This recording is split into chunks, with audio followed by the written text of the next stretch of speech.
중력 이 무정한 놈. 돌에 걸려 엎드려 넘어졌을 때 그런 생각이 들어요. 물론 전 덜렁대진 않아요. 알죠? 어쨌든 중력은 변함없는 거 맞죠? 이 변화무쌍한 세상에서 우리가 항상 의지할 수 있는 완전 흔들리지 않는 거 말이에요. 그러니까 사랑과는 다르죠. 로맨틱하지 않나요? 미안해요. 하지만 생각하는 것만큼 솔직하고 명확하지 않다고 한다면요? 지구상에는 중력이 미쳐버린 것 같이 반응하는 곳이 있어요. 그래서 여길 클릭한 거잖아요. 그럼 한번 볼까요? 인도 레 마그네틱 힐. 인도에는 전 세계 관광객들을 끌어들이고 있는 도로가 펼쳐져 있어요. 주변 풍경과 다를 바 없고 아주 특이하고 약간 소름 끼치는 일이 아니라면 눈치도 못 채고 그냥 쉽게 지나칠 수도 있어요. 마그네틱 힐의 경사면을 올라가는 곳에 차를 세우고 중립을 걸면 차가 위로 기어 올라가기 시작해서 결국 시속 20km의 속도에 도달하게 될 거예요. 이름에서 알 수 있듯이 차를 언덕 위로 끌어올리는 일종의 자기력이 작용하고 있다고 해요. 게다가 비행기도 이곳에선 고도가 높아진다고 해요. 하지만 회의론자들은 다른 설명을 제시해요. 사실 언덕을 내려가는 건데 단지 지형이 위로 올라가는 환상을 만들어내고 있다는 거죠. 그 반대도 마찬가지고요. 진실이 무엇이든 전 직접 보고 싶네요. 여러분도요? 아래 댓글에 알려주세요. 폴란드 구부러진 숲 노베 자르노브 마을 근처에 숲이 있는데 그 깊숙한 곳에서 이상하게 생긴 소나무들을 발견할 수 있어요. 1930년대에 심어진 거의 뿌리부터 북쪽으로 급격히 꺾여 반원 모양으로 위로 자라나고 있는 400그루의 나무가 있어요. 과학자는 나무의 이상한 성장에 대해 다양한 이론을 제시했지만 아무도 무엇이 나무들을 이렇게 만들었는지 확신하지 못하고 있어요.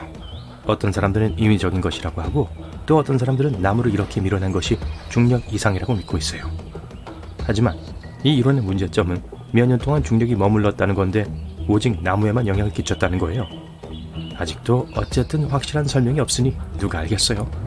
페루 제도 폭포, 위로 올라가는 폭포 본 적 있나요? 아이슬란드와 스코틀랜드 중간쯤에 있는 페루 제도에서 볼 수 있어요. 하지만 제가 신비로님이 물을 바위 위로 밀어 올린다는 믿을 수 없는 이야기를 해주길 기대했다면 죄송해요. 그런 건 없어요. 하지만 사실은 어쨌든 입이 떡 벌어져요.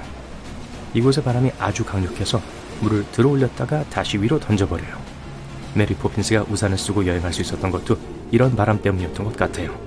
좋은데요? 사실 이 폭포는 독특하지 않아요. 지구에는 바람이 중력을 거스르는 듯한 환상을 만드는 곳이 몇 군데 더 있어요. 예를 들어 영국에는 바람과 끊임없이 싸우는 폭포가 있는 킨더강이 있어요. 바람이 너무 강해서 폭포물의 절반은 밑바닥에 닿지도 못하고 그냥 날아오르는 것처럼 보여요. 미국 네바다주 후버댐, 높이가 약 221m인 댐 꼭대기에 올라간다면 약간의 속임수를 써볼 수 있을 거예요. 물 한 병을 가져다가 가장자리에 부어보세요. 이제 물이 흘러내리는 대신 위로 흐르는 걸 보게 될 거예요. 다시 말하지만 이건 마법이나 비정상적인 현상이 아니에요. 페루 제도의 폭포처럼 이곳에 물이 떨어지기에 바람이 너무 강한 거죠. 근데 여기는 직접 해볼 수 있어서 더 인상적이에요. 한국 도깨비 도로, 또 다른 도로에 위치한 중력이 이상한 곳이에요. 지역 주민들은 땅에 빈 깡통이나 병을 놓으면 즉시 위로 굴러 올라가기 시작하는 걸 보고 알게 되었죠. 하지만 세계의 다른 곳들과는 달리 도깨비길은 그냥 착시 현상으로 만들어진 게 아니에요. 경사면을 내려가면 오르막길을 가는 것 같지 않아요. 모든 게 꽤나 정상으로 느껴지죠. 하지만 구를 수 있는 물체를 내려놓으면 굴러가야 할 방향의 반대 방향으로 가게 될 거예요. 현지 당국은 빠르게 그 아이디어를 얻어 호기심 많은 관광객들을 신비한 길로 안내하는 표지판을 설치했어요. 버마 황금바위. 만약 요즘은 미얀마로 불리는 버마에 가게 되면 이 유명한 곳을 꼭 방문하세요. 벼랑 끝에 금박으로 덮인 바위가 있고 그 위에 작은 탑이 세워져 있어요. 이 바위의 인상적인 점은 바위가 절벽에 살짝 닿은 채로 버티고 있다는 거예요. 사실 바위가 언제든 금방이라도 떨어질 것처럼 보이지만 수세기 동안 이렇게 서 있었어요. 게다가 탑 위에 세워진 탑도 최근에 새로 추가된 탑이 아니기 때문에 꽤 드문 광경이죠. 바위는 이렇게 말하고 있는 것 같아요. 중력? 그런 건 신경도 안 써요. 전설에 따르면 바위를 제자리 있게 해주는 게 부처의 머리카락 한 가닥이라고 해요. 전 그런 건 잘 모르겠지만 바위가 절벽에 붙어 있지 않은지 여러분은 직접 확인할 수 있어요. 그럼에도 2500년 동안 꼼짝도 하지 않고 있죠. 뭔가 있는 게 분명했죠. 아르헨티나 타바스코의 돌. 난 중력을 거역한다 라고 크게 소리 지르는 게 있다면 그건 타바스코의 돌이에요. 300톤이나 되는 거대한 바위가 절벽 끝에 위태롭게 서 있는데 바람의 좌우로 약간씩 흔들리고 있어요. 사람들은 심지어 가장자리 아래 유리병을 놓아 확인하기도 했어요. 바위가 또 움직이자 폭발했죠. 불행하게도 한 세기 전에 있었던 것이기 때문에 지금은 이 자연의 경이로움을 볼 수 없어요. 1912년 바위가 말 그대로 수백 년 동안 차지하고 있던 자리에서 갑자기 떨어졌어요. 탄딜 인근 마을 사람들이 이 사건을 너무 애석해하며 95년 후인 2007년에 이 돌을 복원하기로 결정했어요. 뭐 일일이 다 조립할 순 없었지만 바위에 플라스틱 모조품을 만들어 같은 장소, 심지어 같은 위치에 두었어요. 그래서 오늘도 탄딜에 오면 유명한 균형 잡고 있는 바위를 볼 수 있어요. 지금은 물론 하나의 상징물이 되었지만요. 더 이상 흔들리지 않고 무게도 9톤에 불과하지만 그래도 한눈에 바로 들어오죠. 미국 와이오밍주 데빌스 타워, 영화 미지와의 조우에 나오는 이곳을 기억하나요? 못 봤다면 가서 보고 오세요. 하지만 지금 바로 말고요. 이곳은 마법을 보는 것 같지도 않고 눈앞에서 중력을 속이지도 않아요. 제 목록에 있는 다른 장소들에 비하면 완전 지루하게 들리죠? 그쵸? 하지만 데빌스 타워의 진짜 놀라운 특징은 과학자들이 애초에 이게 어떻게 존재하게 되었는지를 설명할 수 없다는 거예요. 보면 벽이 엄청 가팔라서 말 그대로 수직인 높이가 265m인 안반층이에요. 하지만 그게 주가 아니에요.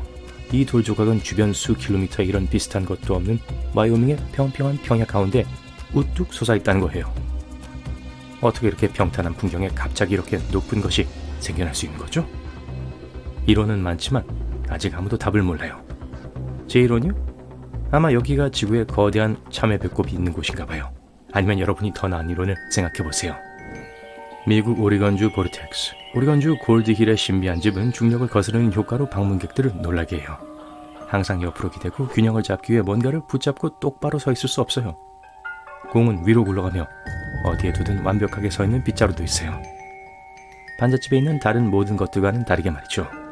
이 지역 원주민 부족들은 이 집이 지어지기 전부터 금단의 땅이라고 불렀고 이곳으로의 접근을 피했죠. 하지만 이 반잣집 주인은 이곳을 명소로 바꾸기로 결심했고 성공했어요. 그들은 이곳에 미스터리한 분위기를 조성했고 여기에 대한 걸 뉴스와 신문에 그리고 나중엔 인터넷에 퍼뜨렸어요. 그리고 짜잔! 완벽한 변칙이 만들어졌어요. 사실 이건 진기한 것에 지나지 않아요. 눈과 다른 감각을 속이는 인간이 만든 착시 현상이죠. 캐나다 허드슨만, 좋아요. 그동안 상당히 애매한 것들에 대해 얘기했지만 이번엔 진짜로 따뜻해요. 허드슨만 변칙이에요. 이곳은 아마도 지구상의 어느 곳보다도 진짜로 중력이 낮은 세상 유일한 곳일 거예요. 이 차이가 정밀 장비로 측정되었기 때문에 회의론자들도 이걸 비웃을 순 없어요. 그럼 여기 중력이 예를 들어 달만큼 낮다는 뜻인가요? 불행하게도 아니면 다행인가요? 아직 모르겠네요. 차이는 미미해요. 정확한 값은 0.005% 또는 200분의 1이에요. 아무리 노력해도 느낄 수는 없지만 그곳에 있어요. 과학자들은 약 10,000년 전에 이 지역을 덮었던 빙상 때문에 이런 이상이 존재하는 거라고 해요. 이게 암석을 너무 압축시켜서 아직도 완전히 회복할 수 없고 허드슨만의 중력장을 변화시킨 거예요. 하지만 언젠가 이 지역도 중력이 정상으로 돌아올 거예요. 그럼 전 문워크는 못하겠네요. 이런 말하긴 싫지만 돈은 사실 종이로 만들어진 게 아니에요. 이게 돈이 나무에서 자라는 게 아니라는 것도 증명해주죠. 대부분의 지폐는 린넨 25%, 면 75%로 되어 있어서 특이한 모양과 느낌이 나는 거예요. 19세기의 돈은 양피지로 만들어졌었어요. 그래서 지금과는 달리 쉽게 위조할 수 있었죠. 에펠탑은 여름에 거의 15cm 더 높아요. 어떤 물질을 가열할 때 그 입자들이 더 활발하게 움직이기 시작하고 더 큰 부피를 차지합니다. 그런 걸 열팽창이라고 불러요. 온도가 내려가면 물질은 다시 수축해요. 이런 효과는 기체에 더 두드러지지만 철을 포함한 액체 및 고체에서도 볼 수 있어요. 이것 때문에 사람들은 다리와 같은 큰 구조물들을 확장 조인트를 사용해서 지어요. 이것들은 구조물이 팽창하고 수축할 수 있는 여지를 주고 이런 변화는 아무 손상도 일으키지 않죠. 저도 그런 바지가 몇 개 있어요. 꿀은 상하지 않고 수천 년 동안 있을 수 있어요. 꿀벌들은 달콤한 꿀을 모으기 위해 꽃 위에 앉죠. 그런 다음 그걸 자신들의 벌집으로 옮겨서 다른 일벌들에게 넘겨줍니다. 이 벌들은 액체를 반복적으로 마시고 역류시켜서 꿀에 있는 수분 함량을 줄여요. 벌이 토한 거네요. 이들의 배에 있는 특별한 효소가 꿀에 포도당을 분해하고 그 그래서 꿀이 산성을 더 띠게 돼요. 벌은 꿀을 벌집 안에 넣고 물이 더 빨리 증발할 수 있게 날개로 부채질하기 시작해요. 이제 꿀은 산성이 아주 높고 수분 함량은 낮아서 상하는 걸 막을 수 있죠. 나머지 음식들을 상하게 만드는 박테리아는 이런 환경에선 살아남을 수 없어요. 오래전 사람들은 매트리스를 바닥에서 들어올리지 않았어요. 이 관습은 고대 이집트에서 시작되었고 다른 문화에서도 계속되어 왔어요. 사람들은 바닥이 차갑다는 것과 땅에서 떨어뜨려 놓으면 침대를 더 쉽게 데울 수 있다는 걸 알게 되었어요. 예전 집들은 외풍이 더 심했어요. 문 밑으로 찬 공기가 들어왔었죠. 중앙난방은 없었고 그래서 사람들은 따뜻하게 지낼 다른 방법을 찾아야 했어요. 따뜻한 공기는 위로 올라가는 경향이 있어요. 그리고 만약 더 높은 위치에 있으면 바닥만큼 춥지 않을 거고요. 또 이런 식으로 사람들은 침대를 쉽게 깨끗하게 유지할 수 있었어요. 평범한 집에서 바닥은 오늘날보다 훨씬 더 더러웠고 그 모든 흙들이 보통 침대로 옮겨지곤 했었죠. 지금 계속 더러운 이야기를 할 건데 여러분은 사람들이 깨끗하고 정리정돈하는 걸 타고난다고 생각하나요? 어쨌든 수천 년 전에 살았던 우리 조상들도 화장실을 쓰고 빗으로 머리를 다듬었잖아요. 그리고 자기 집과 자기 자신을 깨끗하게 유지했고요. 우리의 위생과 청결에 대한 자연적 욕구는 혐오감에서 비롯돼요. 그게 우리 몸이 안전하게 유지되고 다양한 감염으로부터 보호될 수 있게 도와주는 바로 그 메커니즘입니다. 그래서 우린 특정한 냄새와 물건에 더 민감해요. 하지만 여전히 꽤 허접한 습관들이 있죠. 예를 들어 키보드에서 간식 먹는 거요. 전 절대로 그렇게 안 해요. 하지만 우리 인간들보다 훨씬 더 깔끔한 동물들이 있어요. 예를 들어 방울뱀은 주변을 정돈하는 걸 좋아해요. 그중 일부는 사냥할 때 지저분한 풀을 쓸어내기 위해 근육질의 목과 삼각형 머리를 사용하기도 해요. 많은 동물들은 미래의 먹이를 찾을 때 길을 닦는 걸 좋아해요. 파충류도요. 풀이 줄어들면 먹이를 잡을 확률이 높아지죠. 맹금류들도 정리하고 먹지 않은 음식, 달걀 껍질 또는 둥지에 있는 다른 쓰레기를 치우는 걸 선호합니다. 이렇게 집을 적들의 눈에 잘 띄지 않게 만들어요. 한편 우주에선 그림자는 우리 행성보다 달에서 더 어두워요. 지구의 대기가 더 많은 햇빛을 흩뜨리기 때문이죠. 하지만 달에 가보면 그림자가 너무 어두워서 어디로 가는지 알 수 없을 거예요.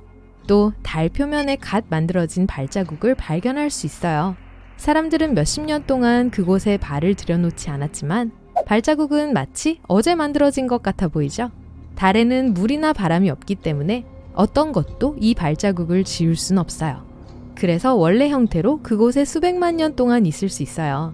그러니 뭘 밟을 때 조심하세요. 지구의 핵에는 행성 전체를 덮기에 충분한 금이 있어요. 그리고 만약 이걸 하기로 결정한다면 이 귀중한 금속의 높이는 무릎까지 올 거예요. 수천 년 동안 사람들은 다른 많은 귀중한 광물들과 금과 백금을 지구 표면 아래에서 캐고 있었어요. 그래서 특정 지역의 미네랄이 고갈된 것일 수도 있어요. 하지만 지구에는 여전히 그런 엄청난 양의 퇴적물이 있어요. 특히 핵에 가까이 가면 더 그래요. 이건 행성이 형성되는 동안 수많은 운석들이 우리 행성과 충돌했기 때문이에요. 그 운석들은 금을 포함한 다양한 광물들을 포함하고 있었어요. 그땐 지구는 여전히 녹은 상태였고 그래서 무거운 원소인 대부분의 금이 핵 깊숙이 가라앉은 거예요. 그리고 중심핵 위에 위치한 규산염 멘틀은 엄청난 양의 금과 다른 광물들을 가두었어요. 불행히도 지금은 대부분 손에 넣기 어려운 상태예요. 왜냐하면 우린 지금 지표면 아래 약 2900km와 수천 도의 기온을 이야기하고 있거든요. 그러니까 너무 뜨겁다는 말이에요. 물론 우주에 가려고 하면 가장 먼저 생각나는 것 중 하나가 우주복일 거예요. 하지만 어떠한 보호구를 착용하지 않아도 우주에서 생존할 수 있다는 걸 알고 있나요? 아직 큰 기대는 하지 마세요. 15초밖에 못 버틸 거예요. 여러분이 의식을 잃기까지의 시간이죠. 왜냐하면 산소가 뇌로 가는 걸 멈출 거거든요. 1965년 한 기술자가 실수로 진공 챔버 안에 그의 우주복을 감압시켜버렸어요. 그는 12초에서 15초 후에 의식을 잃었어요. 27초 후에 그의 우주복은 다행히도 제압되었어요. 이 남자는 나중에 자신의 혀에 있는 수분이 끓기 시작했던 걸 기억한다고 말했어요. 또 미각을 잃었고 사고 발생 후 4일이 지나도록 돌아오지 않았죠. 우주에선 숨도 못 참으니 그렇게 하는 게 도움이 안 될 거예요. 내부의 공기가 팽창하기 때문에 어느 순간 폐가 파열될 수 있어요. 몸의 다른 부분에 있는 산소도 팽창하기 시작할 거고 그건 여러분이 보통 크기의 2배까지 불어나게 된다는 뜻이에요. 해리포터에 나오는 더들리의 마지 이모처럼요. 뭐 꼭 그런 건 아니지만요. 탄력 있는 피부 덕분에 폭발하진 않을 거예요. 그게 여러분을 붙잡아 줄 겁니다. 그리고 몸에 있는 액체도 아주 빨리 증발하기 시작할 거예요. 그거 좋은 것 같지 않나요? 전혀요. 바다는 햇빛 덕분에 상징적인 푸른색을 갖고 있는 거예요. 태양이 빛날 때 물은 빛의 더 긴 주황색과 빨간색 파장을 흡수하고 더 짧고 푸른 빛의 파장을 반사해요. 이건 엄청난 양의 물이 있을 때만 가능해요. 그래서 한 곳에 물이 더 많이 있을수록 더 파랗게 변하죠. 그렇기 때문에 컵에 따른 물은 이 아름다운 바다의 푸른색과는 전혀 같지 않은 거예요. 바다는 많은 중요한 기능을 해요. 우선 지구에 있는 모든 산소의 50에서 80%를 생산해서 그 덕분에 우리가 살 수 있게 되죠. 하지만 인터넷이 작동하는데도 도움을 줘요. 그러니 재미있는 강아지 영상을 보고 웃거나 좋아하는 시리즈를 정주행하고 있을 때 네, 바다에게 감사하세요. 인터넷을 구동하는 케이블 대부분이 전 세계 사람들이 인터넷을 사용하게 해주는 그게 바로 물 밑에 흐르고 있어요. 그것들을 해저 통신 케이블이라고 해요. 해저 수 킬로미터에 걸쳐 교차하는 배선이죠. 그 모든 걸 제자리에 놓아주는 특별한 배가 있습니다. 이런 목적을 위해 특별히 설계됐어요. 어떤 것도 케이블에 그리고 인터넷에 손상을 입히지 않게 하기 위해서 말이에요. 사람들은 이걸 비교적 평평한 해저에 올려둘 필요가 있어요. 케이블은 또 오래된 난파선이나 대형 생태계로부터 멀리 떨어져 있어야 하고요. 이런 케이블 중 일부는 손상으로부터 보호해주는 특수 코팅이 되어 있어요. 이렇게 하면 배고픈 상어나 호기심 많은 물고기들이 이 선을 씹을 수가 없죠. 나무는 말을 해요. 뭐 정확하게는 사람들처럼은 아니지만 그들만의 의사소통 방식이 있습니다. 나무의 뿌리는 지하의 곰팡이 네트워크를 통해 연결되어 있어요. 그 네트워크는 우드 와이드 웹이란 별명을 얻었죠. 이 네트워크 덕분에 나무들은 서로 자원을 공유할 수 있어요.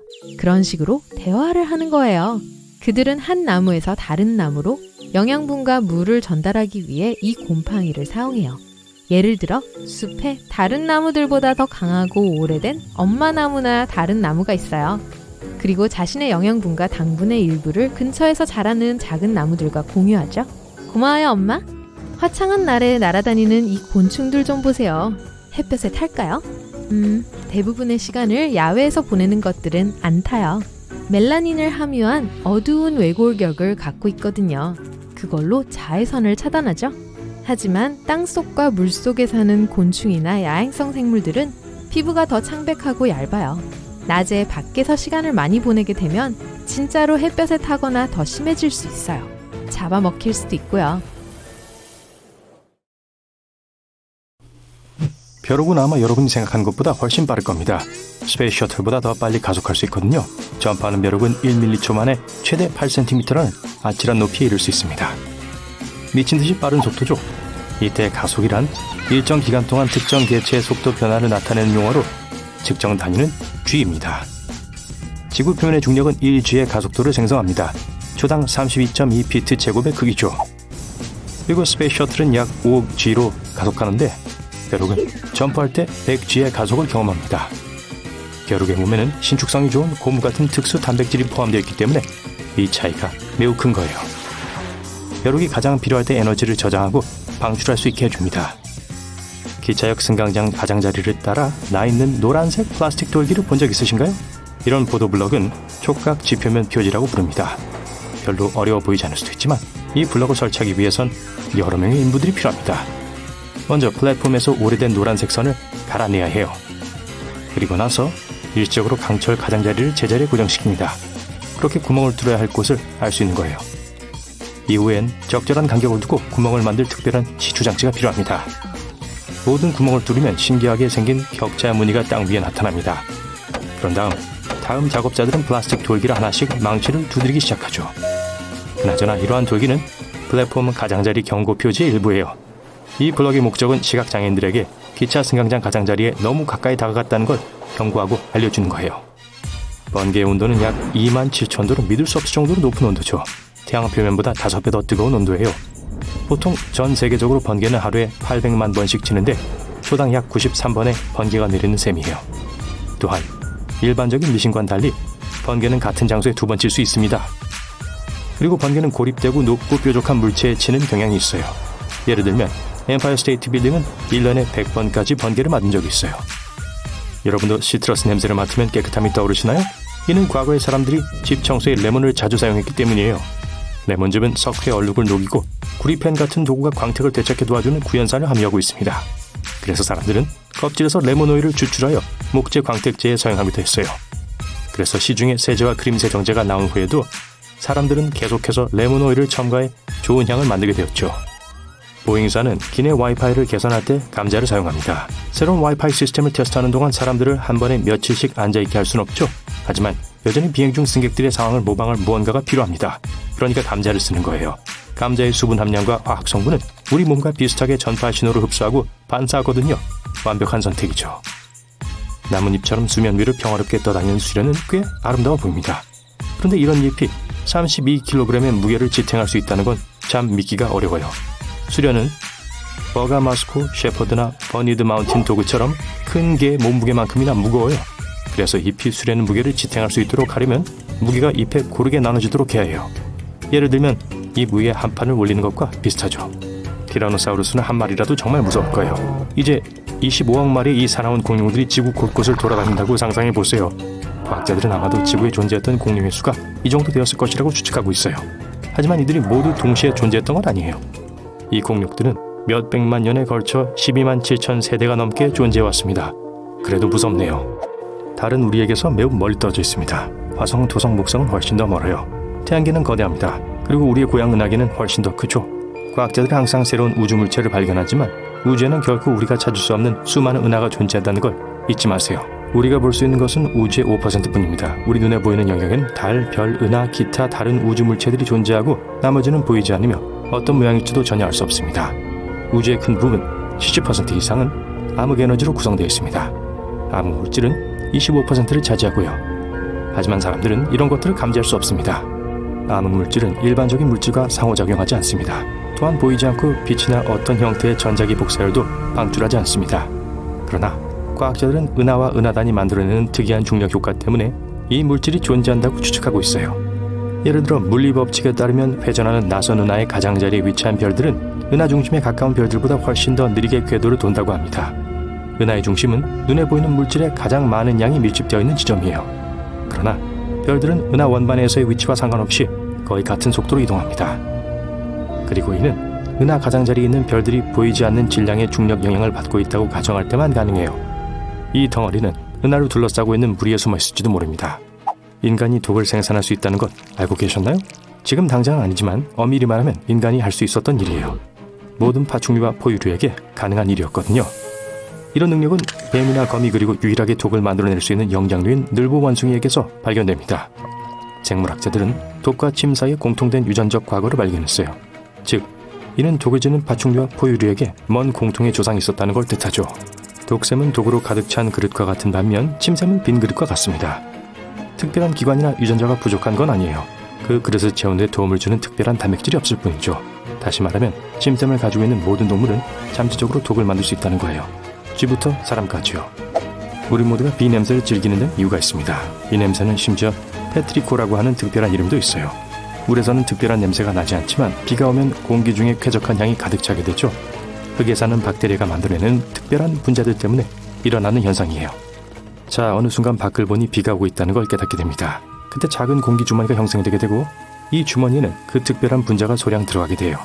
비는 먼저 그러한 공기 주머니를 가두었다가 방출합니다. 그리고 방출할 때 그 특별한 분자를 공중으로 내보내죠. 그러면 이 분자가 모든 곳을 떠다니면서 자신들의 트레이드마크인 비 냄새를 만들어냅니다. 그나저나 비가 항상 물방울로 내리는 건 아니에요. 물고기, 개구리 또는 하늘에서 떨어질 것이라고 예상하지 못했던 이상한 것들이 정말 비처럼 내릴 수 있어요. 이러한 경우는 드물지만 특히 강력한 뇌우가 친다면 발생할 수 있어요. 토네이도 바람은 정말 강력하기 때문에 물체나 동물들을 하늘 높이 들어올릴 수 있습니다. 그리고 결국엔 다 떨어지게 되겠죠. 과거 2010년에 호주의 작은 마을에서 수백 마리 물고기가 하늘에서 떨어진 적이 있었다는 보고가 있었어요. 일반적인 비가 내리지 않는 행성들도 있습니다. 금성뿐만 아니라 다른 행성과 달에서도 메탄과 황산으로 이루어진 비가 내려요. 심지어 우리로부터 5,000광년 떨어진 곳에는 철로 된 빗방울이 떨어지는 곳도 있어요. 천왕성, 토성, 해왕성의 깊은 곳에선 다이아몬드비가 내릴지도 몰라요. 태양계의 외행성은 연구하기가 정말 어렵기 때문에 증명하기가 어렵지만요. 하지만 과학자들은 이 행성들에 존재하는 극심한 압력이 탄소 원자를 결정화해 다이아몬드로 바꿀 수도 있다고 추측하고 있습니다. 그래서 매년 100만 킬로그램의 다이아몬드가 만들어질 수 있다고 생각하기도 해요. 노르웨이는 북극권의 북쪽에 위치한 작은 마을이 하나 있어요. 이곳에서는 5월 18일부터 7월 26일까지 태양이 전혀 지지 않습니다. 그래서 이곳에 사는 사람들은 시간이라는 개념을 모두 거부합니다. 이 기간 동안 바깥은 항상 밝고 사람들은 이에 따라 활동해요. 만약 한밤중에 예를 들면 새벽 2시에 이 동네를 걷는다면 축구를 하고 잔디를 깎고 집에 페인트 칠을 하거나 수영을 하러 가는 사람들을 볼 수 있을 거예요. 사람들은 지구상의 전체 물 중 적은 비율만을 사용할 수 있습니다. 지구 표면의 약 71%가 물로 덮여 있다는 건 사실입니다. 하지만 우린 그 물의 0.3%만 사용할 수 있어요. 나머지는 만년설, 빙하, 바다, 흙 또는 지구의 대기에 존재하고 있어요. 그러니까 우리가 접근할 수 없다는 거예요. 지구에는 비행기가 날 수 없는 곳들이 있어요. 보안이나 비밀 유지의 이유로 들어갈 수 없는 비행금지 구역들이죠. 보호구역에는 5가지 종류가 있어요. 문화, 정치, 역사, 환경적 중요성, 그리고 방문객의 안전을 보장하기 위한 구역 등이 있죠. 그중 가장 유명한 곳들을 살펴봅시다. 먼저 워싱턴 DC, 미국의 백악관이에요. 철저히 보호되고 있는 곳이죠.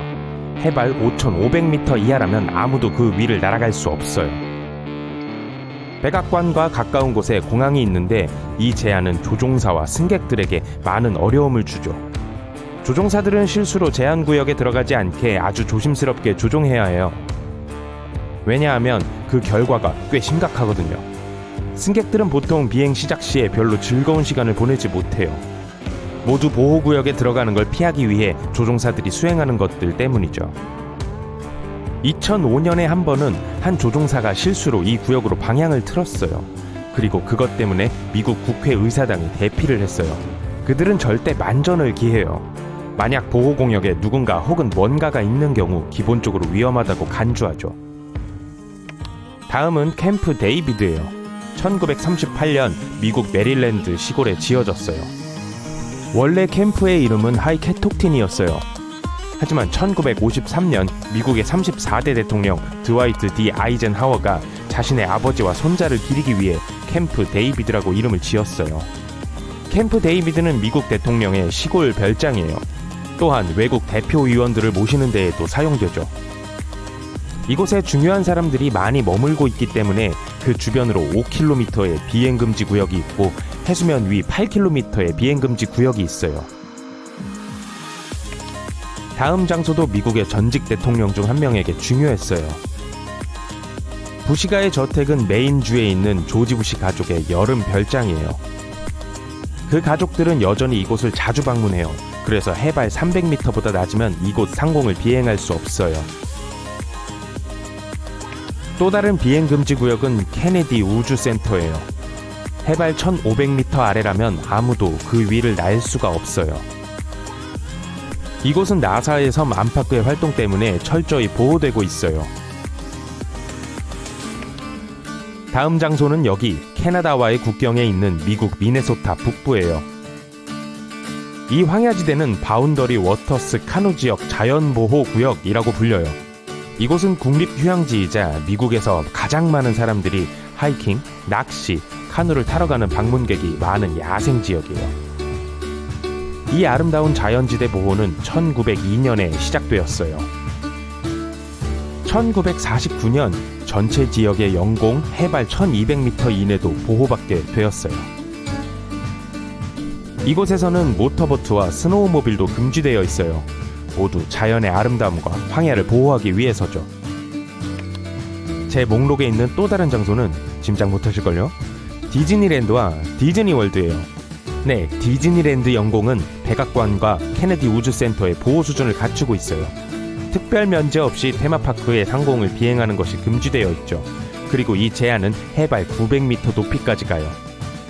이 법은 공원과 방문객의 안전을 보장하기 위해 2003년에 도입되었어요. 요즘에는 단 하나의 비행기나 드론도 이곳의 상공을 비행하는 걸 절대 볼 수 없을 거예요. 특별 허가를 받지 않는 한 말이죠. 이제 세계로 가볼게요. 미국에만 이런 금지법이 있는 게 아니에요. 세계에는 제가 이미 언급한 곳과 같은 보호구역들이 더 많이 있어요. 지구 표면에 있는 이 거대한 구멍부터 시작해볼게요. 지름이 1200m예요. 이것은 세계에서 가장 높은 빌딩인 부르즈 할리파보다 더 커요.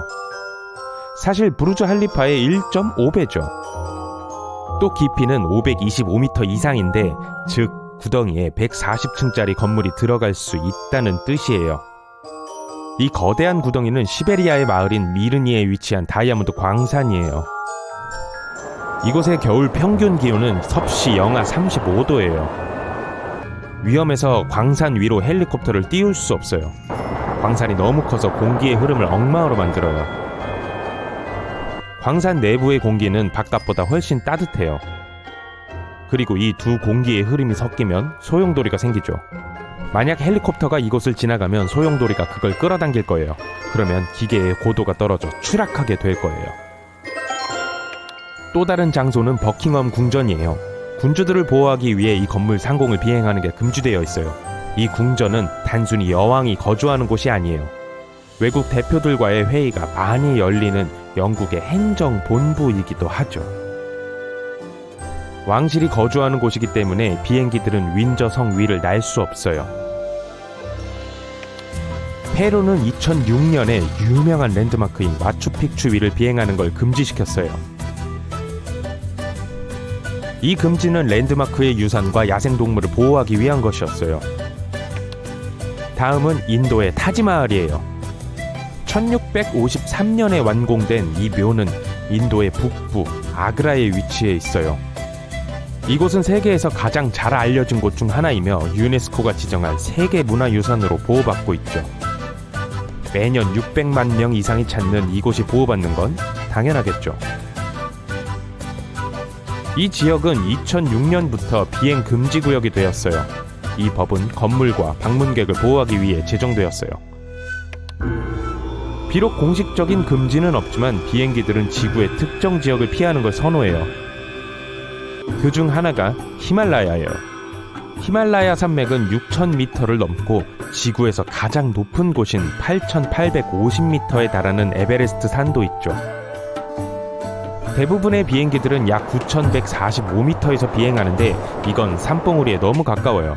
그래서 최소 거리를 유지하기 위해 비행기는 더 높이 날아야 하는데 그건 불가능해요. 또 산 너머 바람이 너무 강해서 비행기를 조종하는 게 어려워져요. 비행기는 비상 착륙을 할 수 있는 곳과 최고의 레이더 서비스를 갖춘 항로를 필요로 해요. 비행 중에 뭔가 잘못됐을 경우를 대비해서요.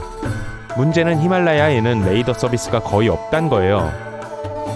그리고 조종사들은 지상의 항공교통 관제사들과 의사소통할 수 없을 거예요. 긴급 착륙은 평지에서만 가능하며 히말라야 지역에는 그런 곳이 하나도 없어요. 사방에 산이 있어서 위험 부담이 너무 커요. 이걸로도 충분히 위험하지 않다고 생각되면 더 있어요. 만약에 이런 고도에서 항공기에 예를 들어 객실 감압 같은 일이 일어나면 비행기에는 약 20분 동안만 숨 쉴 수 있는 산소가 있을 거예요. 이 산소가 떨어지면 비행기는 비축량을 보충하기 위해 해수면으로부터 최소 3,050m 내려와야 해요. 그리고 이건 히말라야에서는 불가능한 일이죠. 사방에 산이 있으니까요. 또 다른 험난한 항로는 극을 지나가요. 그리고 그걸 타려면 비행기는 특별 승인이 필요해요. 여기서 문제는 극이 항공기의 항법 시스템을 엉망으로 만들 수 있다는 거예요. 그곳에서 나침반은 완전히 날뛰어서 쓸모없게 되어버려요. 지구의 북극에는 끊임없이 변화하는 아주 강한 자기장이 있어요. 자기장이 움직이면 진북선은 조종사들이 장치에서 보는 것과 달라지기 시작해요. 그러면 정확한 활주를 찾는 게 어려워지죠. 그런데 활주로 이름은 진북극에서 얼마나 멀리 떨어져 있느냐에 따라 지어져요. 자기장이 움직여서 조종사가 항해를 조절하게 되면 정확한 활주로에 착륙할 수 있을지 확신할 수 없게 돼요. 그래서 그곳엔 오직 몇 대의 비행기만 실제로 날 수 있어요. 그리고 그곳에 여행하려면 특별한 준비를 거쳐야 하고 특별한 항법 장치와 승인을 얻어야 해요. 그럼에도 아무도 북극위를 바로 비행하지 않아요. 비록 비행기가 바다와 약간의 물 위를 날지만 육지를 지나는 대체 경로가 있다면 비행기는 항상 그걸 선택할 거예요. 흥미롭게도 물 위를 나는 게 특히 낮은 고도에서 육지를 나는 것보다 더 부드러워요. 거기에 난기류가 덜하기 때문이에요. 난기류의 주요 원인은 땅에서 솟아오르는 뜨거운 공기 때문이에요. 물 위를 날 때는 이런 문제가 없고 비행은 더 편해지죠. 하지만 육지를 나는 게 더 안전해요. 여러분은 어떨지 모르겠지만 전 비상시에 착륙할 기회가 없으니 차라리 약간 흔들리는 게 나아요. 대양 횡단을 하는 비행기들은 보통 4개의 엔진을 갖고 있어요. 엔진이 2개인 비행기는 너무 위험해요. 그래서 비상시에 이런 특정 유형의 항공기를 수용할 수 있는 공항이 많이 있는 경로를 선호해요. 엔진 고장이 발생했다고 상상해보세요. 이 경우 비행기는 가장 가까운 공항으로 가서 안전하게 착륙하기 위해 남은 엔진에 의존해야 할 거예요. 예를 들어, 그러니까 태평양에는 공항이 그리 많지 않아요. 아무도 이렇게 강한 폭풍을 예상하지 못했어요. 높은 파도와 바람 때문에 다시 육지로 가는 건 너무 위험해요. 그런데 갑자기 근처에 작은 녹색 섬이 보여요. 여러분과 친구는 브라질 해안에서 약 40km 떨어져 있어요. 낚시를 하고 있었는데 푸른 하늘을 가리는 검은 구름을 눈치채지 못했죠. 미지의 섬으로 다가가는데 뒤에 해안 경비대 보트가 보여요. 거기 있는 사람들이 여러분에게 뭐라고 외치는데 천둥 소리 때문에 알아들을 수가 없어요. 우리 보고 저 섬에서 멀어지라고 한 것 같은데 친구가 말해요. 경고에도 불구하고 달리 나갈 주류가 없어서 여러분 그곳으로 계속 항해하죠. 섬 주변에 날카로운 다리들이 어둠 속의 칼처럼 물 밖으로 튀어나와 있는 게 보여요. 이제 해안 경비대가 뭘 경고한지 알겠지만 너무 늦었어요. 보트가 바위에 부딪혀요. 바닥에 구멍이 났으니 따라앉기 시작해요. 비바람이 점점 거세지고 있어요. 둘 다 배 밖으로 떨어져요. 그리고 어둠이 찾아와요. 뜨거운 태양과 건조한 입 때문에 아침에 일어났어요. 친구가 난파선 근처에 누워있네요. 보안이 구조대가 올 때까지 기다려야 할 것 같아요. 이제 대낮에 여러분이 그 섬의 해안이 얼마나 위험한지 알 수 있어요. 바위로 둘러싸여 있고 살아남은 게 행운이에요. 여기서 나가는 건 어려울 거예요. 친구와 함께 코코넛과 바나나를 찾기로 하죠. 친구는 난파선으로 가서 약봉지를 꺼내와요. 그러고 나서 둘 다 모래 해변을 떠나 울창한 밀림으로 들어갑니다. 몇 걸음 뒤 이상한 쉿 하는 소리가 들려요. 친구를 바라봐요. 친구의 눈이 공포로 가득 차 있어요. 소름이 등을 타고 내려가요. 발밑에 뭔가 살아 숨쉬는 게 느껴져요. 엄청 많아요. 아래를 보니 기어다니는 뱀이 보여요. 수십 마리가 있어요. 여러분의 다리를 감싸고 나무 속으로 들어가고 사방에 있어요. 움직이지 마! 친구가 말해요. 여기가 어딘지 알 것 같아. 질문하고 싶지만 두려움에 목소리를 빼앗겼어요. 친구가 여러분의 표정을 읽고 질문에 대답하네요. 우린 지구에서 가장 위험한 곳 중 하나인 브라질 뱀섬에 와 있어. 이것들은 그냥 평범한 뱀들이 아니에요. 세계에서 가장 독성이 강한 파충류 중 하나인 골든 랜셋이에요. 이 섬 말고는 지구 어디에서도 찾아볼 수 없죠. 다른 뱀 종들의 개입 없이 이곳에서 자연적으로 진화했어요. 그 때문에 이 뱀의 독은 일반 독사의 독보다 5배 더 강해졌어요. 이들이 사실상 이 섬의 유일한 주인이에요. 이 세상 어디에서도 이렇게 작은 땅에 소름 끼치는 파충류가 밀집해 있는 곳은 볼 수 없을 거예요. 그리고 뱀들은 큰 2개의 점심 식사가 도착한 곳에 기뻐하고 있어요. 생존할 가능성은 거의 없지만 시도는 해봐야죠. 가장 먼저 해야 할 일은 멍한 상태에서 벗어나 두꺼운 막대기를 찾는 거예요. 지금 이게 여러분의 최고의 도구예요. 독사를 만나면 천천히 물러나는 게 최선이에요. 하지만 이번엔 뱀이 너무 많아요. 공격적이고 굶주렸죠. 친구와 함께 여러분은 막대로 뱀을 물리쳐요. 하지만 점점 더 많이 오고 있어요. 그중 하나가 나무에서 여러분의 어깨로 떨어져 목을 물어요. 독은 즉시 혈류로 들어가 근육에 영향을 미쳐요. 마치 몸이 녹는 것 같아요. 움직이기 힘들어지고 목이 부어올라요. 친구가 여러분을 붙잡고 정글 깊숙이 데려가요. 여기 나무 사이로 오래된 등대가 보여요. 네, 이 건물 정말 눈에 띄네요. 1년에 한 번 해안 경비대가 그곳을 방문해요. 친구가 문을 부수고 여러분을 바닥에 눕혀요.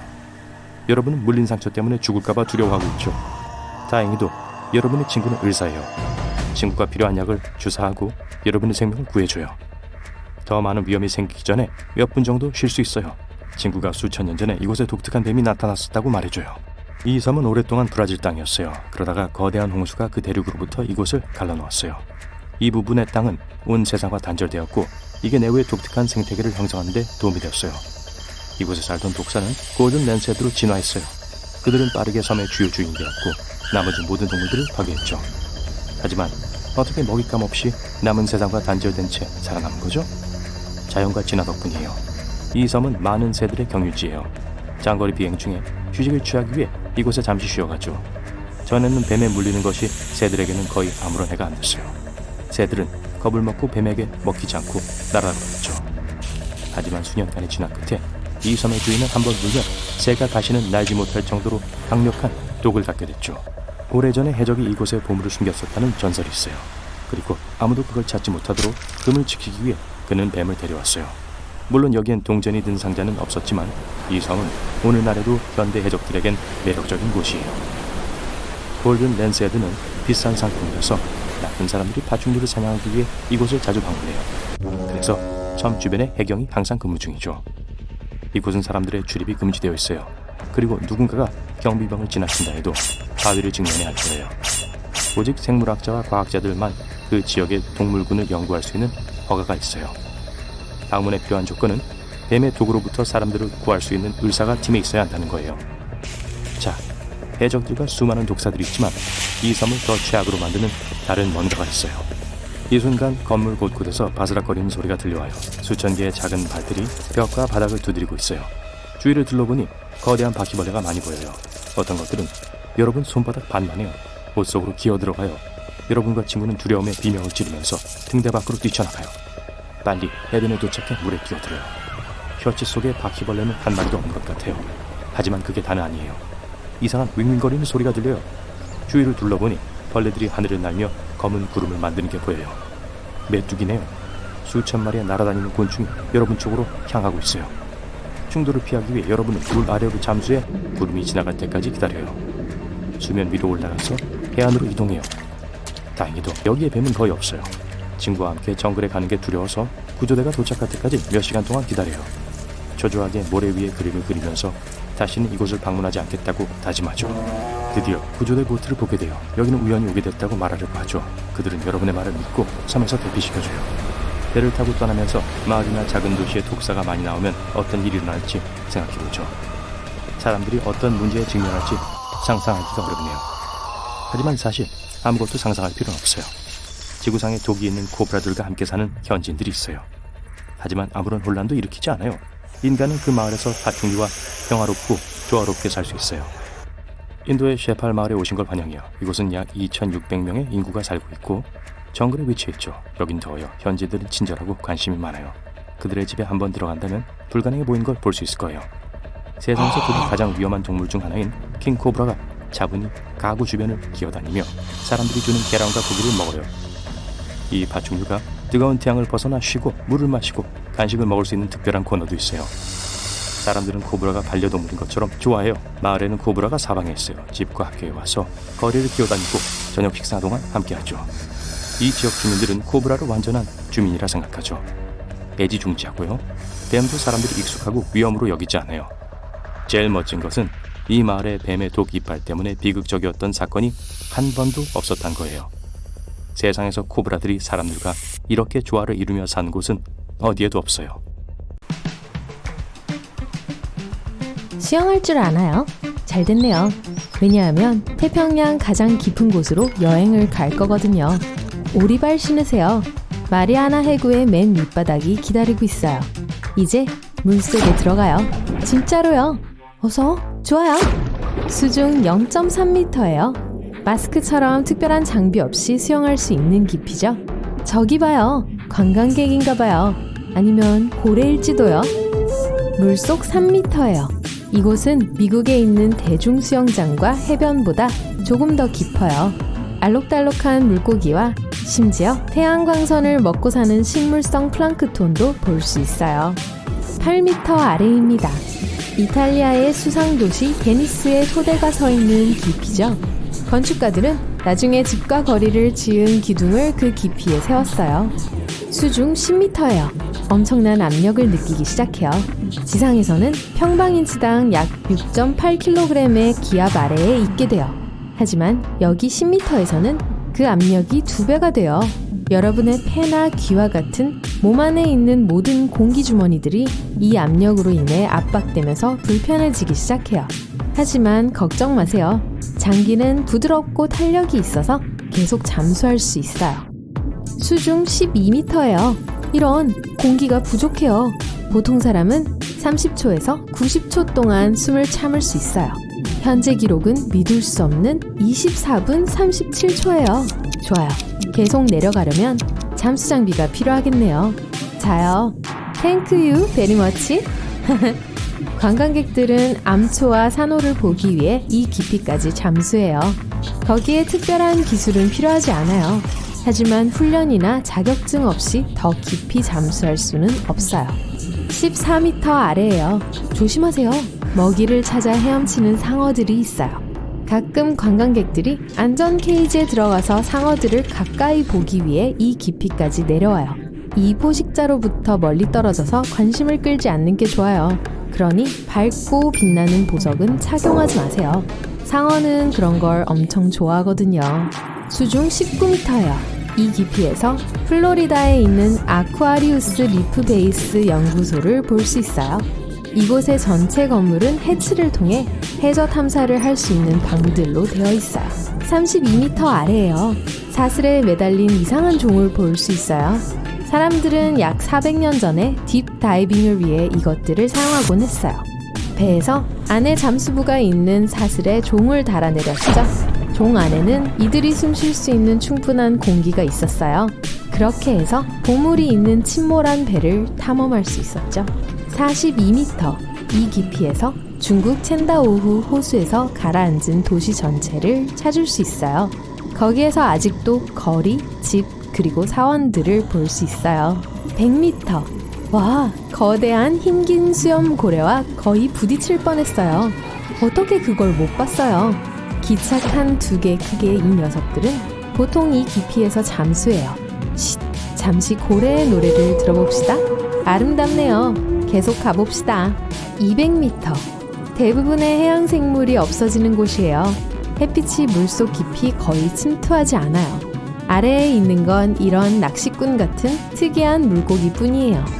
이들은 이곳의 높은 압력에 적응해야 하기 때문에 특이한 외관을 갖게 되었어요. 214m, 잠수장비 없는 인간을 볼 수 있는 마지막 지점이에요. 이 남자는 지구에서 가장 깊이 간 사람이라는 타이틀을 갖고 있고 이 깊이에 도달한 유일한 사람이에요. 그의 몸을 누르는 수압은 지상의 압력보다 20배나 높았어요. 300m, 이게 무슨 소리죠? 와, 잠수함이에요. 이들이 잠수 가능한 최대 깊이죠. 그중 어떤 건 시속 41km의 속도를 낼 수 있어요. 재미있는 사실? 타조는 2배 더 빨리 달릴 수 있어요. 하지만 수영은 못하죠. 332m, 이 스쿠버 다이버와 작별 인사해요.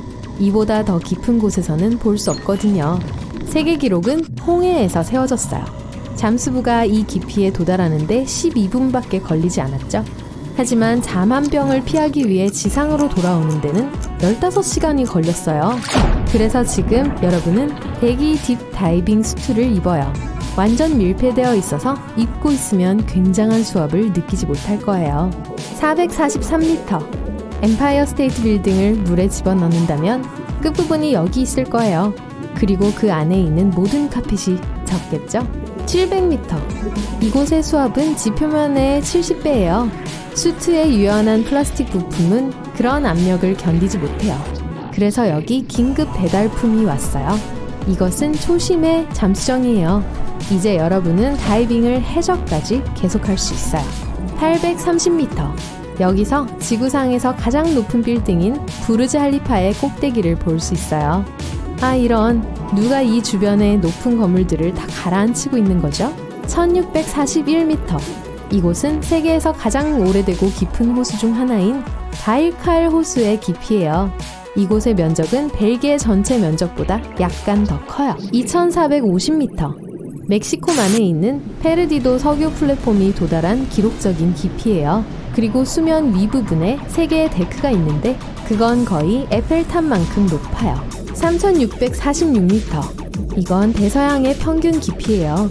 여러분은 길인 목만큼 넓은 거대한 관을 볼 수 있어요. 정말 끝이 없어 보이죠? 사실 이 케이블은 유럽과 북미를 연결해서 전신 통신용으로 사용되었었죠. 3750m. 갑자기 어둠 속에서 배의 윤곽이 보여요. 말도 안 돼요. 타이타닉이에요. 이 깊이의 강한 수압은 사람을 짓눌러 버릴 수 있어요. 그래서 잠수함을 타야만 타이타닉에 다이빙할 수 있어요. 4000m. 여기는 세상에서 가장 깊은 광산의 끝이에요. 아프리카의 음포넨 금강이죠. 하지만 더 깊이 가야 할 곳이 있어요. 속도를 내세요. 6100m. 여기서 오래된 배의 가장 깊은 잔해들을 볼 수 있어요. USS 존스턴은 70년도 더 전에 침몰했어요. 뱃머리에 아직도 557이라는 숫자를 선명히 볼 수 있어요. 8000m. 여기 이 완전한 어둠 속에서 여러분은 세상에서 가장 깊은 곳에 사는 물고기인 마리아나 스네일피쉬를 찾을 수 있어요. 집고양이만큼 길고 거의 투명한 피부를 갖고 있어요. 이 깊이엔 햇빛이 전혀 도달하지 않기 때문에 시력이 잘 발달되어 있지 않아요. 8850m. 에베레스트 산을 뒤집어서 마리아나 해구에 꽂으면 바로 여기에 꼭대기가 보일 거예요. 비록 이게 지구상에서 가장 높은 곳이지만 아직 한참 더 깊이 들어가야 해요. 1900m. 여기 챌린저 해연에서 여전히 생명체를 볼 수 있어요. 하지만 그러려면 현미경이 필요해요. 이곳에 사는 박테리아는 기름과 비슷한 유기분자를 먹고 살아요.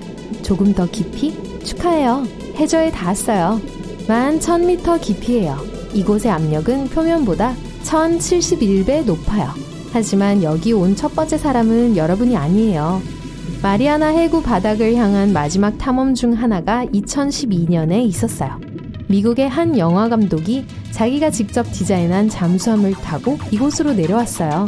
하지만 압력에 엔진 일부가 망가져서 이곳에서 조종이 힘들었죠. 음파 탐지기도 파손됐고 배터리 일부도 방전되었어요. 그는 챌린저 해연에서 약 3시간 동안 있었고 많은 사진과 영상을 찍었어요. 해저 자체를 자세히 보면 물방울들이 보여요. 이건 이산화탄소와 액체 유황이에요. 극도의 압력과 거의 얼어붙을 정도의 온도 때문에 액체 상태예요. 그런데 이런 혹독한 환경에서도 여전히 생명체들이 있어요. 이 3가지 미생물이 여기서 제일 흔한데 제노파이오포어, 단강목, 작은 해삼이에요. 여기 아래에는 식량이 부족해서 이것들도 많지는 않아요. 보통 해저에는 육지에서 온 야자수 잎이 많아요. 하지만 마리아나 해구는 가장 가까운 섬에서도 199km 떨어져 있어요. 그래서 이곳의 유일한 먹이는 오래된 플랑크톤과 바다 위층에서 온 물고기 비늘 뿐이에요. 하지만 바닥 거주민들의 먹이가 되려면 수만 킬로미터를 내려와야 하죠. 그런데 지구의 지각까지 더 내려갈 수 있을까요? 자, 그러려면 거대한 드릴을 작동시키고 제트 엔진을 켜야 해요. 지구 지각을 뚫고 57km 더 나아가고 있어요. 여기가 지구의 가장자리예요. 여러분은 상부 멘틀에 들어왔어요. 이곳은 수심이 2896km나 되는 뜨거운 용암의 바다예요. 말 그대로 여길 헤엄쳐 가야만 2270km나 더 깊이 있는 외핵에 도달하게 되죠. 그러고 나서 내핵에 도달해요. 또 1215km 더 가면 축하해요. 바로 지구의 중심에 와 있어요.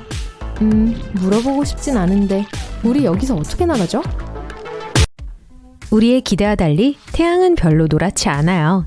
엄밀히 말하면 태양이 발산하는 빛은 흰색입니다. 이건 다 대기 때문이에요. 지구의 대기 말이에요. 레일리 산란이라는 효과는 대기의 가스가 빛을 구부리는 현상을 말합니다. 하늘이 파랗게 보이거나 일몰이 빨강과 주황색의 멋진 조합처럼 보이는 이유 역시 마찬가지예요. 가벼운 얘기를 해볼까요? 우리가 우주에 간다면 즉시 무중력 상태를 겪지는 않을 겁니다. 과학자들은 대부분 지상 100km, 우리의 대기가 거의 진공 상태인 곳에서 우주가 시작된다는 데 동의하고 있습니다. 하지만 그 시점을 지나치는 순간부터 마법처럼 무중력 상태가 되는 것은 아니에요. 지금 속도를 내는 로켓 안에 있다고 가정해 보겠습니다. 여전히 지구의 중력이 확실히 느껴질 거예요. 하지만 어느 순간 떨어지기 시작하면서 무중력 상태가 될 것입니다. 무언가를 공전한다는 것은 그 물체 주위로 영원히 떨어져 있다는 것을 의미합니다. 달은 우리 주위를 돌고 있고 우리는 태양 주위를 돌고 있어요. 우리의 전체 태양계는 우리 은하인 은하수의 중심을 공전합니다. 서로가 서로로부터 떨어져 추는 미친 우주의 춤이라고 할 수 있겠죠. 자, 만약 여러분이 지구 상공 400km에 있다면 지속적인 자유 낙하를 느끼기 위해서 지구를 시속 28,200km의 속도로 떨어져야 할 거예요. 국제우주정거장과 그곳에서 일하는 사람들이 지구 주위를 공전하는 속도와도 같습니다. 온도 조절기를 높게 튼다고 난방비가 오르지는 않을 거예요. 온도를 높인다고 더 많은 에너지를 쓰는 건 아니거든요.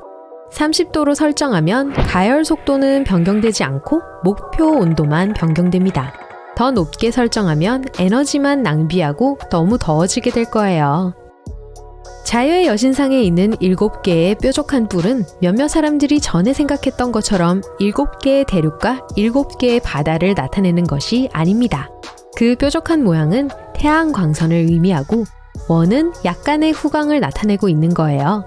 그러니까 이민자들이 배를 타고 미국에 도착했을 때 동상이 안녕하세요, 환영합니다 라고 그들을 맞이하는 거예요. 여러분은 아직도 지구가 태양에 가까워지기 때문에 여름이 그렇게 덥다고 생각하시나요? 엄청난 미신이에요. 예를 들어 북반구가 여름일 때 지구가 진짜 태양에 가까워지는 게 아니에요. 오히려 그 반대죠. 7월 동안 지구는 태양으로부터 가장 먼 지점에 있고 1월 동안에는 가장 가까운 지점에 있습니다. 여름은 지구가 기울어져 있기 때문에 더운 거예요. 궤도를 도는 동안 지구의 기울기가 더 가파르기 때문에 태양으로부터 오는 에너지가 우리에게 더 직접적으로 부딪히게 되는 거예요. 개미핥기는 코로 개미를 먹지 않습니다. 발톱으로 개미집을 뜯고 엄청나게 긴 혀로 구멍을 통해 개미들을 잡아먹는 거예요.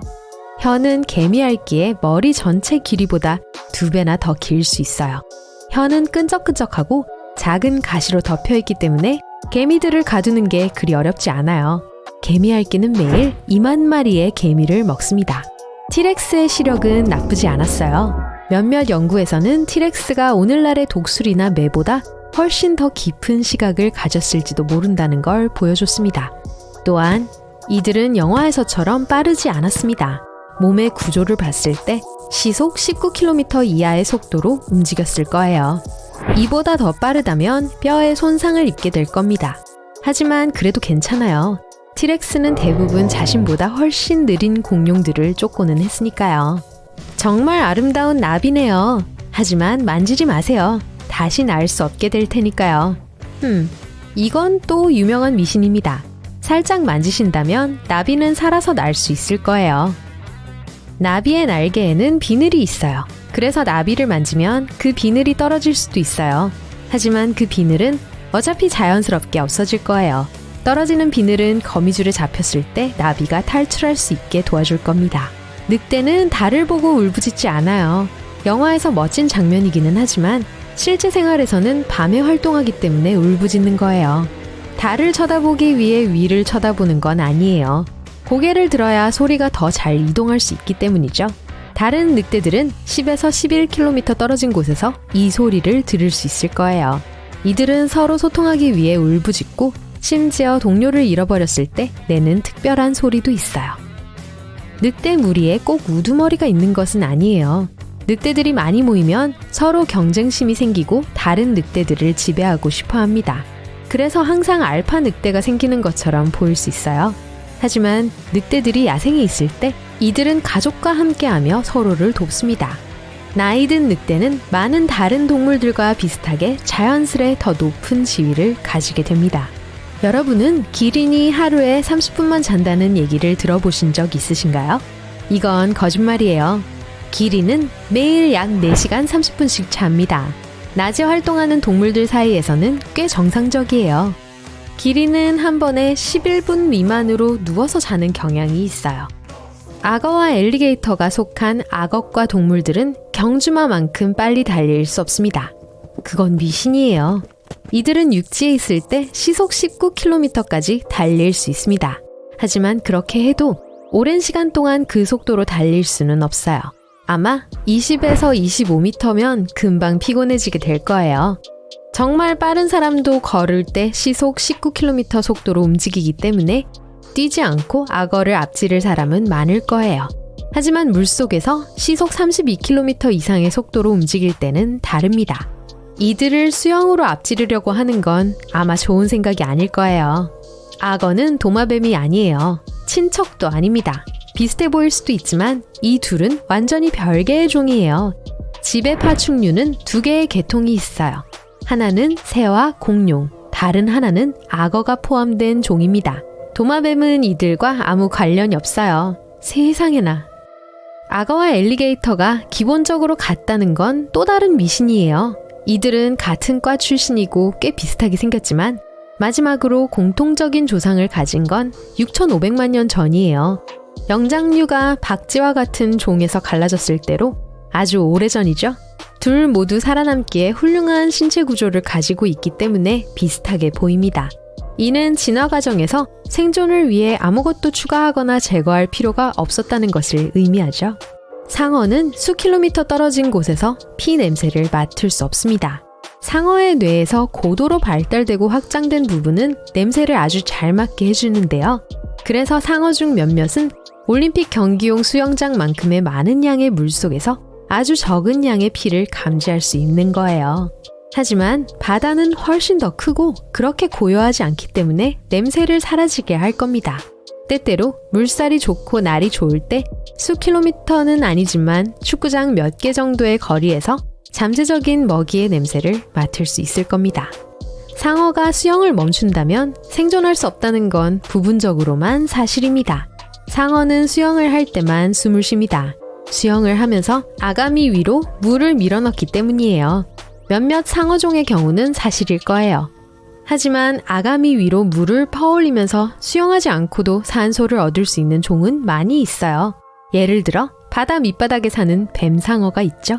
상어에게는 공기주머니가 없어요. 그러니까 수영을 멈추면 바닥으로 가라앉게 되겠죠. 하지만 이들의 몸은 그러한 조건에 적응되어 있습니다. 그래서 빠른 하강이나 상승이 실제로는 이들에게 해를 끼치지 않는다는 거예요. 소행성대는 그렇게 위험하지 않아요. 적어도 영화에서처럼 빽빽하고 혼란스러운 바위 사이를 우주선이 비행하고 다니는 모습은 없을 겁니다. 소행성대는 태양으로부터 2억에서 3억 킬로미터 떨어져 있는 지역입니다. 사이사이 공간이 아주 넓고 외딴 곳에 떨어진 공허한 공간이죠. 만약 소행성대에서 모든 소행성들을 끌어당긴다면 달의 4%에 해당하는 질량을 얻게 될 것입니다. 그렇기 때문에 우주 비행사들은 한 소행성이 다른 소행성과 충돌하는 것을 보면 아주 기뻐할 거예요. 최소한 무슨 일이 일어나고 있는 거니까요.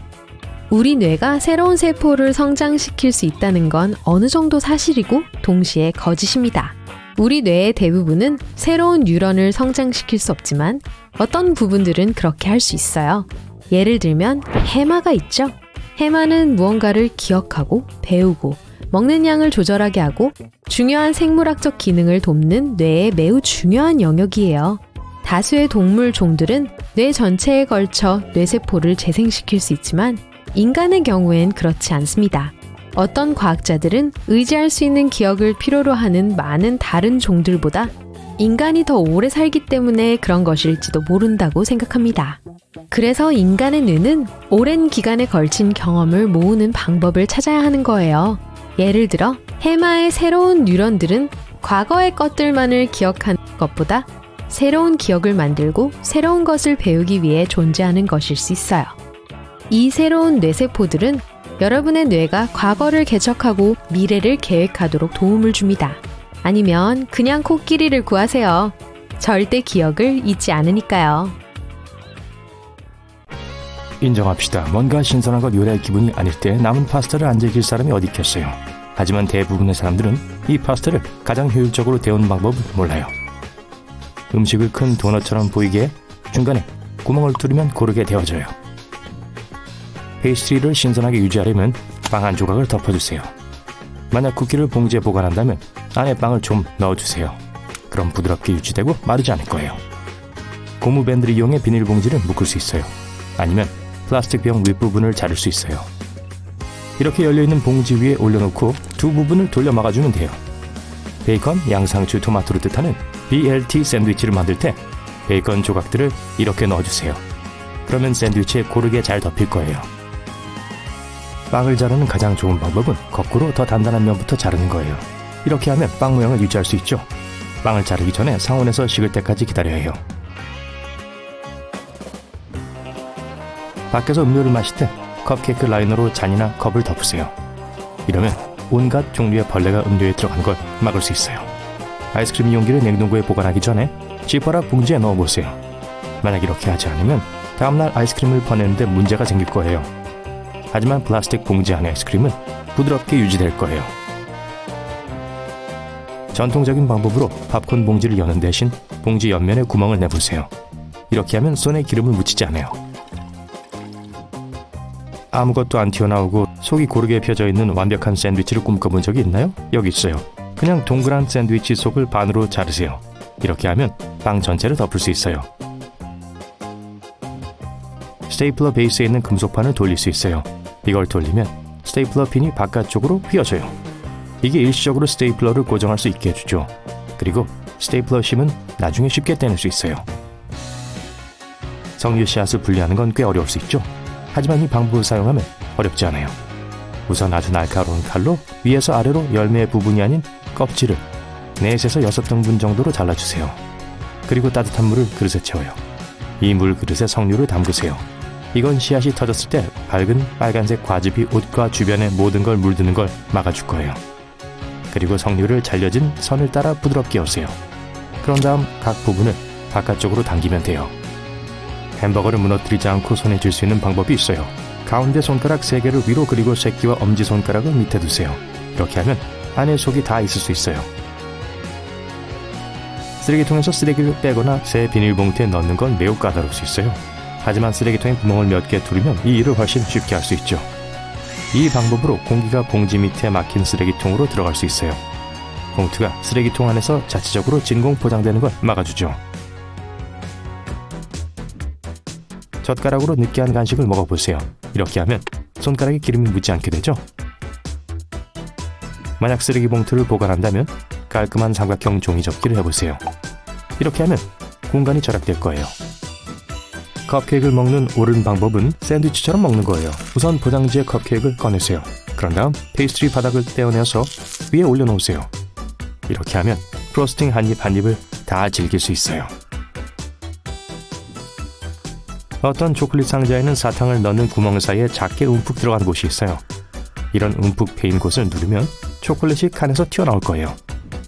만약 두 그릇을 동시에 전자레인지에 돌려야 한다면 그중 하나를 컵 위에 올려놓으세요. 치킨 윙을 먹을 때 두 뼈를 잡고 비틀어서 다 빼내세요. 시리얼 상자를 연 후 어떤 사람들은 시리얼 상자 전체 내용물을 별도의 용기에 옮기죠. 다른 사람들은 시리얼이 상하기 전에 다 먹길 바라면서 비닐을 접어 상자 안에 다시 넣죠. 하지만 여기 다른 더 좋은 팁이 있어요. 자, 이렇게 간단해요. 믹서기를 사용할 때 먼저 액체를 채우세요. 우유, 코코넛 버터 또는 요구르트를 첨가한 후에 베리과일 또는 시금치를 넣으세요.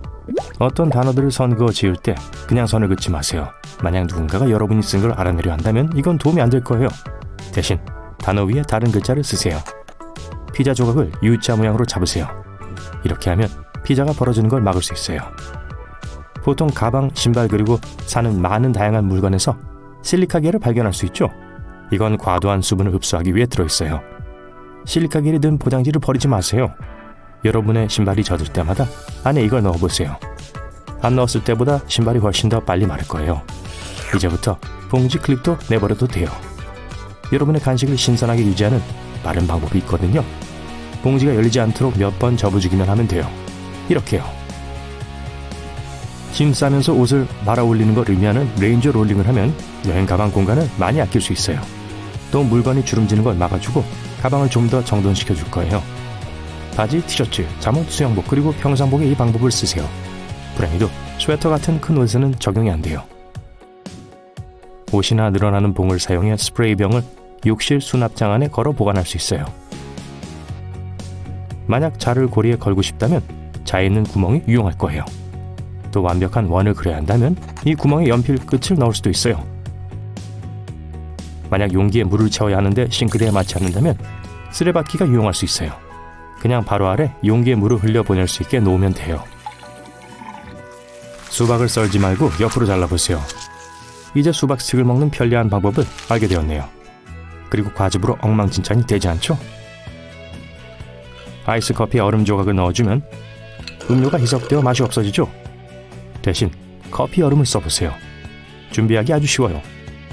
얼음틀에 커피를 붓고 얼리세요. 듣자하니 감자칩을 먹는 올바른 방법도 있어요. 아니요, 입에 탁 넣는 것만큼 간단하지 않아요. 프링글스 같은 과자라면 오목한 면이 아래로 향하게 혀에 올려보세요. 반대로 하는 것보다 맛이 더 많이 나요. 또 다른 팁이에요. 긴 종이를 통에 밀어넣고 조심스럽게 잡아당기세요. 임시 프링글스 그릇이에요.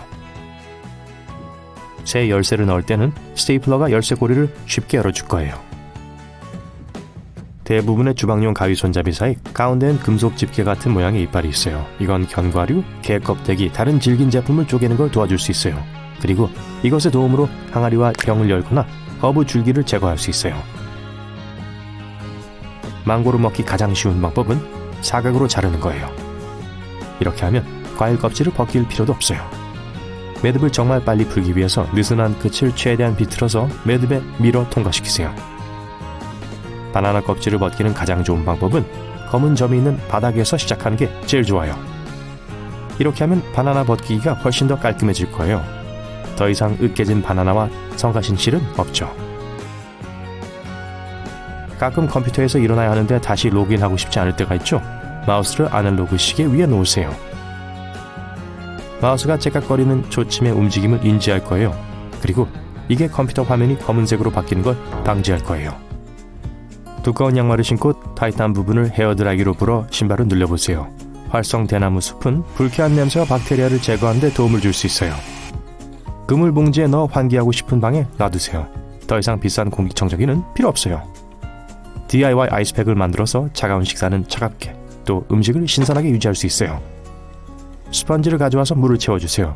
그런 다음 비닐봉지에 넣어서 냉동실에 넣어두세요. 일단 스펀지가 얼면 이 상태가 오래 지속될 거예요. 물이 새지 않는 봉지와 신선한 스펀지를 사용하는 걸 명심해주세요. 오래된 커튼링을 옷걸이에 걸어 재사용할 수 있어요. 그런 다음 스카프나 그 안에 들어갈 수 있는 다른 걸 걸면 돼요. 이건 공간을 절약해주고 옷장 안의 물건들을 더 쉽게 찾을 수 있게 도와줄 거예요. 엘리자베스 여왕의 웰시코기 사랑은 세계적으로 유명합니다. 모든 개들이 집에서 요리한 특별한 음식을 먹는다는 것은 놀랄 일이 아니죠. 버킹엄 궁전의 전 주방장 데런 맥그레이디는 인터뷰에서 왕궁의 코기들은 신선한 음식만 먹고 토끼, 간, 양배추, 쌀 등으로 만든 집밥 메뉴가 별도로 있다고 밝혔습니다. 여왕은 개를 8마리 키웠는데 강아지들 각각이 근사한 도자기 그릇에 밥을 먹는다고 해요. 개 한 마리당 한 그릇씩 할당되기 때문에 밥을 나눠 먹을 필요는 없습니다. 집사들은 첫째부터 막내까지 연장자순으로 밥을 차려줍니다. 식사가 끝난 뒤에는 집사 2명이 빈 그릇을 모아가요. 여왕은 2015년에 코기 번식을 중단했습니다. 하지만 언론 보도에 따르면 여왕에게는 여전히 2마리 코기가 있다고 해요. 고급 요리뿐만 아니라 여왕의 왕실 동물들에게는 그들의 모든 필요를 돌봐주는 별도의 집사가 있습니다. 버킹엄 궁전에서 왕대접을 받는 반려동물은 개뿐만이 아니에요. 말들도 마찬가지예요. 어쩔 때는 여왕 폐하께서 직접 먹이를 줄 때도 있어요. 그리고 이럴 땐 아무 당근이나 사용할 수는 없어요. 손가락 크기의 껍질을 벗겨서 모든 당근을 완벽하게 손질해야 하죠. 왕실 직원들에게는 차를 우리는 규칙이 수없이 많습니다. 완벽한 레시피는 찻잔 하나에 찻잎을 1티스푼 넣는 거예요. 녹차의 온도는 70도씨, 얼그레이 또는 잉글리시 브렉퍼스트 티는 100도씨여야 하죠. 우유는 항상 마지막에 첨가해야 합니다. 차를 대접하는 사람들은 반드시 온도계를 사용하여 물의 온도를 확인해야 합니다. 녹차는 3분 안에 우려내야 하고 홍차는 5분이에요. 왕실에서 마시는 차는 꿀로만 단맛을 내야 해요. 여왕의 궁전에서 직원으로 일하는 사람들은 약 1000명 정도입니다. 188개의 소박한 직원용 침실이 있는데 이 침실에서는 장시간 근무 후 직원들이 잠을 잡니다. 많은 언론 보도에 따르면 왕실에 고용되는 것은 보이는 것만큼 어렵지 않다고 해요. 하지만 놀랍게도 평균 월급은 그리 높지 않아요. 비교적 수수한 환경에서 살아야 하고 오랫동안 가족과 헤어져 지내야 하죠.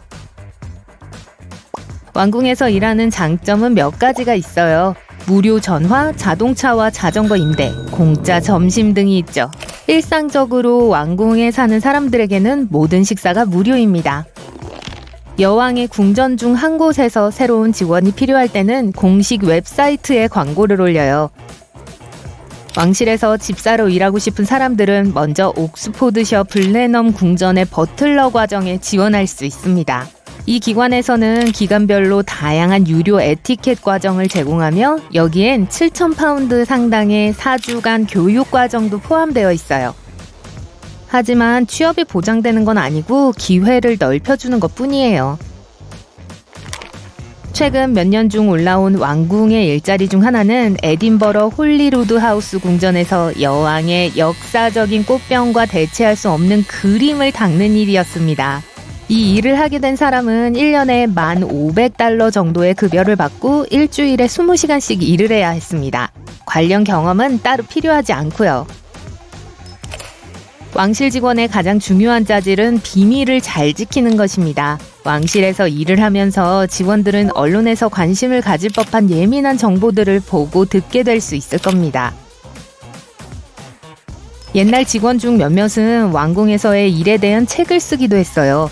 따라서 요즘은 왕실의 모든 신입 직원들은 비공개 계약에 서명해야 해요. 버킹엄 궁의 전화 교환원들은 일주일에 7,000통 이상의 전화를 받습니다. 언론 보도에 따르면 이들의 연봉은 23,000파운드부터 시작하여 복리후생까지 따로 나온다고 해요. 저녁 식사 준비가 완료되면 이 사실을 항상 우아하게 여왕에게 전달해야 합니다. 여왕에게 말을 걸 수 있는 영광을 얻은 사람들은 특별히 예의 바른 말을 배워야 해요. 즉흥적이고 비격식적인 표현은 환영받지 못하죠. 왕실 직원들이 저녁 다 됐어요 라고 말한다면 해고를 당할 수도 있을 거예요.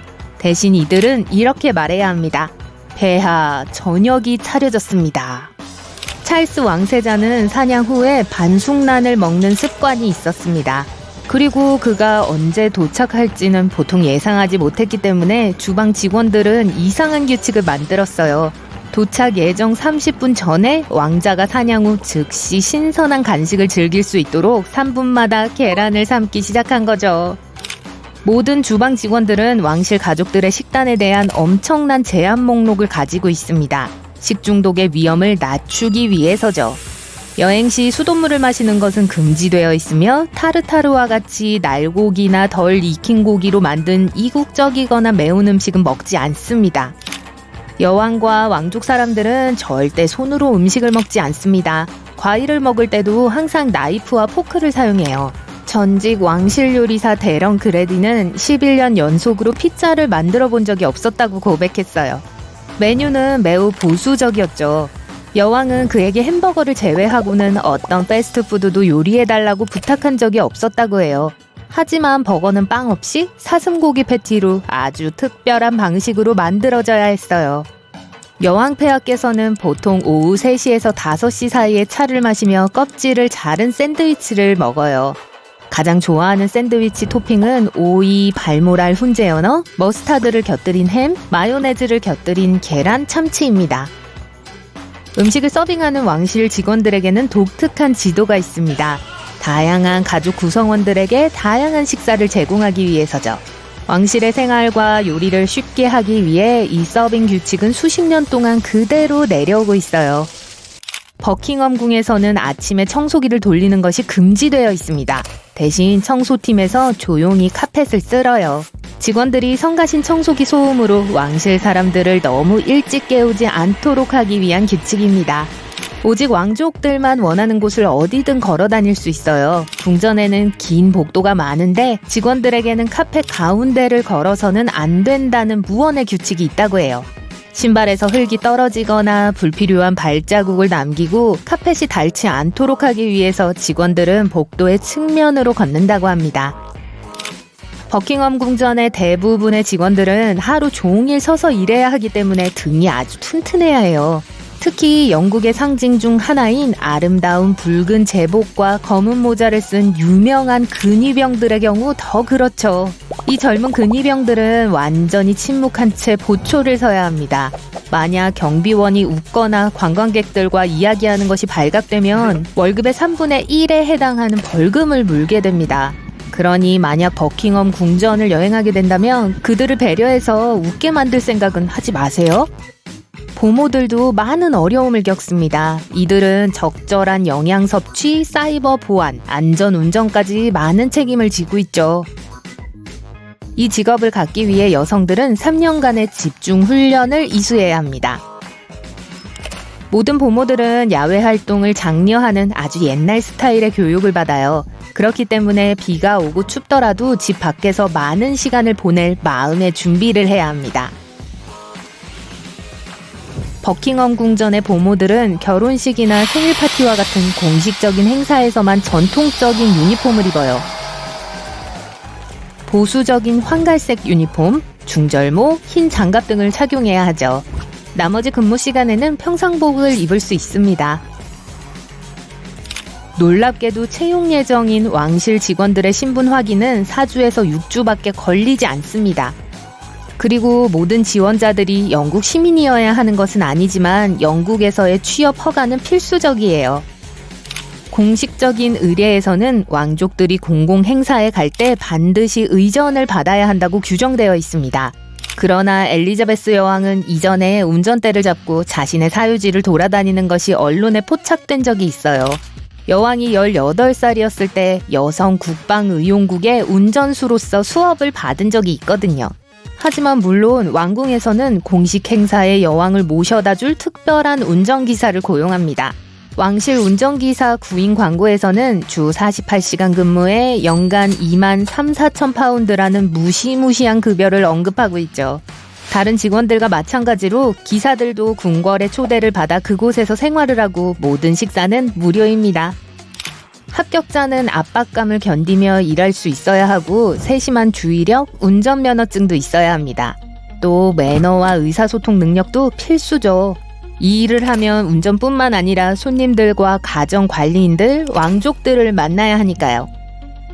왕실 차량을 운전하는 것 외에 운전기사들은 모든 자동차를 깨끗한 상태로 유지할 책임이 있습니다. 운전기사들은 또한 모든 구경 차량을 관리하는 로얄 뮤즈 정비소를 관리하고 운영해야 합니다. 여왕은 수백만 달러의 가치가 있는 자동차 컬렉션을 소유하고 있어요. 레인지로버, 벤틀리, 심지어는 제규어까지 있죠. 왕실 천문학자는 17세기 이래로 왕실 직원 중 전통적인 구성원의 자리를 차지하고 있습니다. 과거의 천문학자들은 항해용인 천국의 지도를 그리는 일을 맡았는데 이는 많은 과학적 발견으로 이어졌죠. 하지만 요즘 이 자리는 보통 의례적인 자리입니다. 현재는 천재 물리학자 마틴 리즈가 이 자리를 차지하고 있습니다. 그는 1995년에 고용되었으며 영국 역사상 15번째 왕실 천문학자예요.